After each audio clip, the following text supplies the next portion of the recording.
The unit's request for an Eagles drone defense system was denied because of lack of assets. That's an end quote.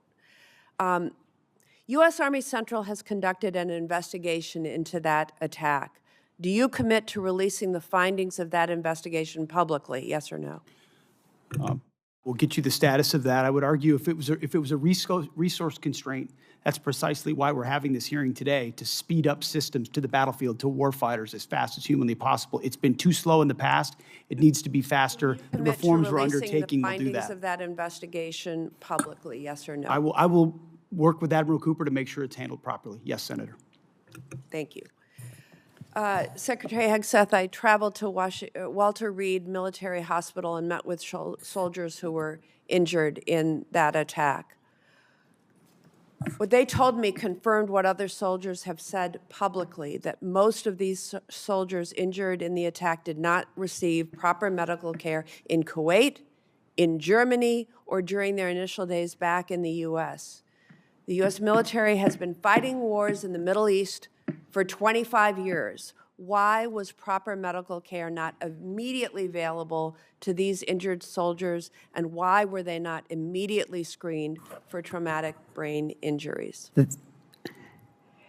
I'm not taking issue with the characterization of individual soldiers, but I would argue that every effort was made to provide every level of medical care possible, understanding how CENTCOM operates. The senator's time has expired, and there is a vote on Senator Capito. Thank you, Madam Chair. Thank you all for being here.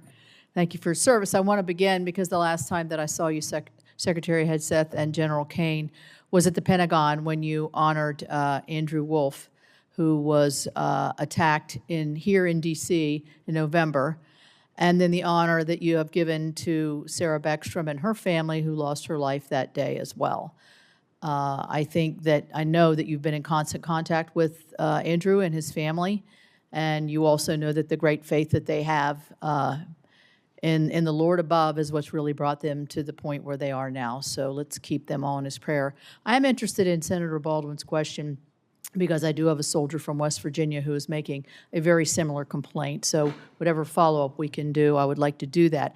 I'd also like to recognize the three most recent service member that we lost, because we talk about them as service members and soldiers, but I haven't heard them say their name, and they're so young. First Lieutenant Tyler James Freehan, Private Isabella Gonzalez, and Sergeant Michael Swinton. You will be, greeting their families and, unfortunately, their caskets as they come forward tomorrow. So my question is, we've heard a lot about why we shouldn't be voting for this supplemental, or questions as to, is that really necessary or why? I guess my question, General Kane, is what's the consequence of not passing this supplemental? Where do you see that hitting us most deeply? Yes, ma'am. It will manifest itself in a few different places. Most significantly, it'll be in military personnel-related matters. We'll figure out how to pay soldiers and sailors, but that would be a strain.